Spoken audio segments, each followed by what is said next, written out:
Hey guys, my name is Alex, and this is my first video. Sorry if I sound a little stuffy. I'm sick right now. I went on vacation and I got sick. But today I just wanted to document my process and how I plan to complete the WGU Western Governors University Computer Science degree in one term with a 3-month pre-study period. I guess technically it's 4 months because you have to wait a month in between after pre-studying. So I'm going to outline, this video is inspired by two people, Josh Madakor and Cameron, I think it's QP or something like that. And this is kind of just my documentation process of the concept of trying to complete WGU in 1 month and pre-studying up to 75% of the courses, which I will outline a little later if you don't quite know what that means. And I'll also link their videos below as well. So I just want to give a little background about myself. I'm 23 years old. I got an AAS in accounting, and I'm going to try to keep this brief, but I do want to know like what kind of my past history is. I got an AAS in accounting. I got this 2-year degree in my last 2 years of high school. So junior and senior year where I live, you can go to the community college in which I took the accounting degree. And I started actually working at an accounting firm at 17 years old. I started doing that at the same time when I was around 17, 18, the year before I graduated. I started an online business. And basically, I graduated and I was making more from this online Kindle publishing business. I was making more in one day than I was all week as an accountant. So basically, I quit my job after when I think I was around 19, around that. I was around 19, quit. Quit doing accounting and just did that for like a year and a half, or probably close to 2 years basically. But in that time, about 6 months after I graduated from high school and or got my accounting associates, I did do one term of WGU, but at that time I had been so knee deep in my business that I didn't do anything for like for 5.5 months. And in the last 2 weeks I did one term of WGU. The accounting, it was like spreadsheets. It's like, mumbo jumbo, it was like spreadsheets, introduction to accounting, like things I've already taken before. Or edge classes I've taken before. Did like, the 3 classes or 4 classes I was supposed to do in 2 weeks. And then I dropped it. So I kind of wasted $3,500. Didn't do anything with it. Did my online business for, another year and a half. Online business started to algorithm changes. It was basically SEO based, imagine that, and it wasn't as stable as Google SEO, and it started getting too hard to do it. So then I started transitioning, looking to something else. I started getting into sales, which I worked at sales. Now in November will be about, I guess now it's 2 years I've worked in sales. In the first year, I was able to go from not selling anything to be able to close over $1 million in closed business. I started selling to a lot of software development companies, and now I realize that one day I also wanted to become a software company owner. So I'm like, I still have time to learn. Let me learn how to build software companies. I have the business aspect of it. Let me start learning how to build software companies because I probably have the acumen, and it's a really good day job too, because you have these guys who are making multiple 6 figures. Not saying that not saying it's easy work, but you can do it, and you can make 6 figures and then also run a side software business as well. I am of the opinion now, after kind of running my own business, it's always good to have it's always good to do as a side business first until it like literally makes double of what your normal income is. So the reason why I wanted to learn software development was because I can have a really good day job, and then I can also like work on my SaaS as well on the side, and I'm only going to be better at it because I'm coding all day. So about a year ago, I decided to learn how to code. I got Scrimba, did that for about 6 months.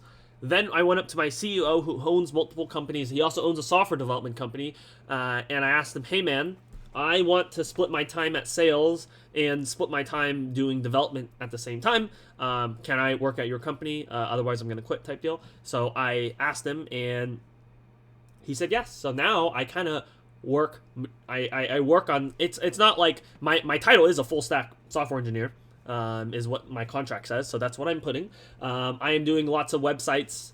Front-end websites, and then I am doing some back-end plugins as well, and then some content management as well. That's what I'm doing at my job. It's kind of easy. I've been just grinding it out. However, I did know I want to get to like the big tech companies eventually. So then I learned about WGU. And I came upon this concept again. Josh Madakor, he's the one who kind of inspired me. And basically, the concept is this: if you want to become a self-taught software engineer at Google, the traditional path, which I still believe to this day that most people can get there, is this: is you learn how to code. This assumes that you have a full-time job like myself. You know, I work full-time, so I'm doing this on the side. If you are trying to get into Google, the way you can do it for most people would be this: you learn how to code for about a year, and then you spend about 6 months after that learning how to do data structures, algorithms, and I believe that if you do that, you can become a software engineer at Google. Like, you can. After that, you know, it might be a little harder for you to get interviews. I mean, there's ways you can get referrals, but I believe you can do that. Okay, so there's that method.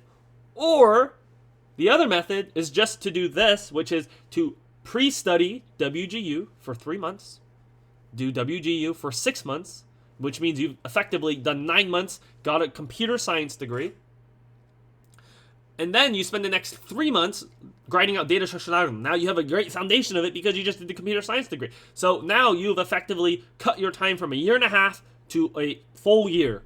And then you never have to worry about that chip on your shoulder when you do self-taught that you don't have a CS degree. Because you can have it all. And excuse me, I had to mute the mic real quick.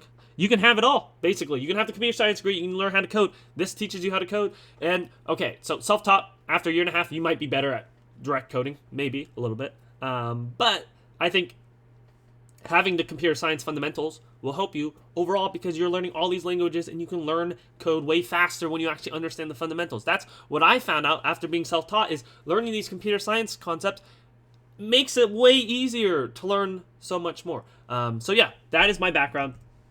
Let me talk about my pre-study phase.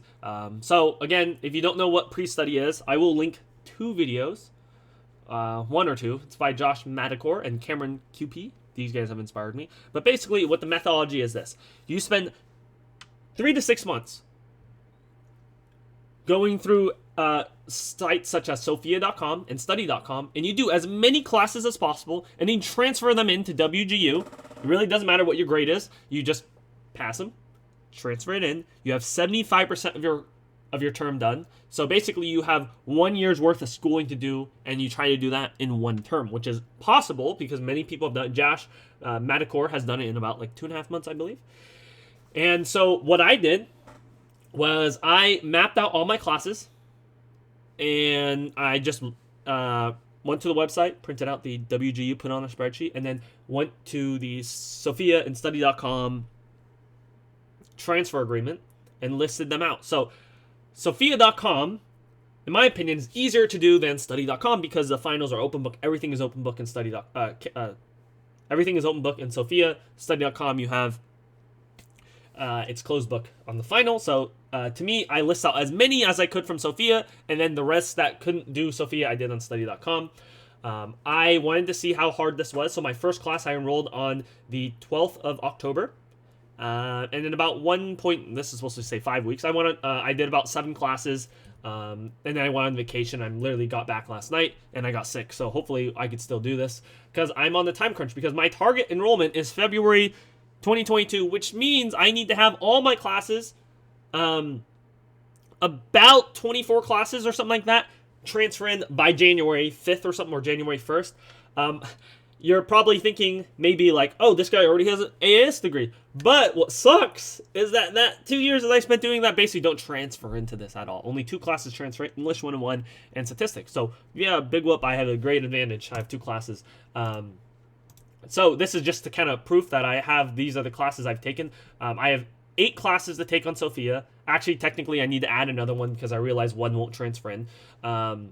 I've done this, and you can see I did edit out my information, but my first course date was the 12th.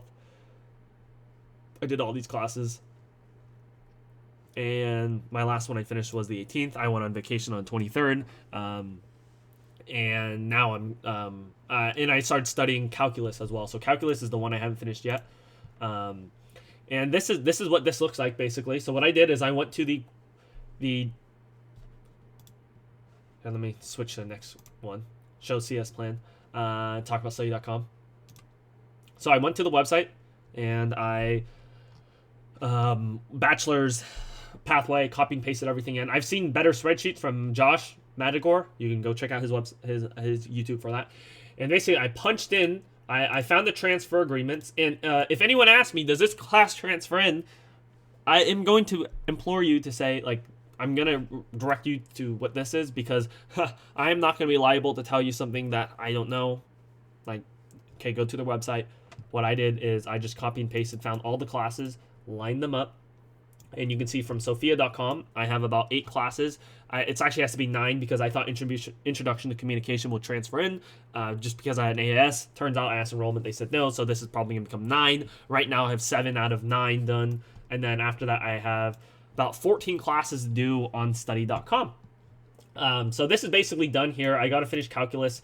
I'm going to actually kind of wait towards the end. I don't know. I'm still working through that one. But outside of that, I can make reviews on all these courses if you want. But study.com, I do want to note that is actually harder than Sophia. You can like slam through, as you saw, I slammed through 7 in basically a week and a half. Study.com is actually a little harder. And you're actually capped by the amount that you can do. You're capped in that you can only take 5 per month. So I started my enrollment period actually on the 19th. So which means between now and November 19th, I can take up to 5 classes per month. And remember, I have 14 I need to take. And I need to have all of them done by January, which means you do some simple math.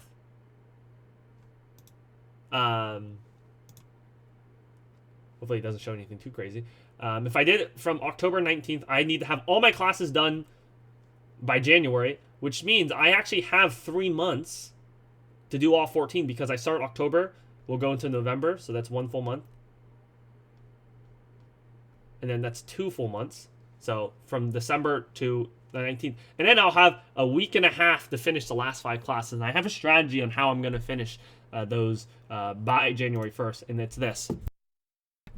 Okay, so whether you have assignments or not changes whether how your course works. So basically, study.com, you can either do your assignments. You do your quizzes, which count for 100, like basically 100 points, and you either have finals or assignments with it. If it's just the final, you have a big final you have to take, and you have to really know your stuff. However, if it has assignments, you can do the assignments and pretty easily get like 100% on the quizzes, 100% on the assignments, and then your final, you literally only need to get like 10% on the final to pass the class. So what I'm doing is in this month, I'm trying to finish these classes. These 5 classes, I'm going to test 5 of these classes. And in these 5 classes, I'm going to do, these all have assignments. So basically, I'm going to do all the quizzes, all the assignments, and then basically, I should have pretty close to like 200 points on all these classes, assuming I get like 100% on the assignments. I hope I do.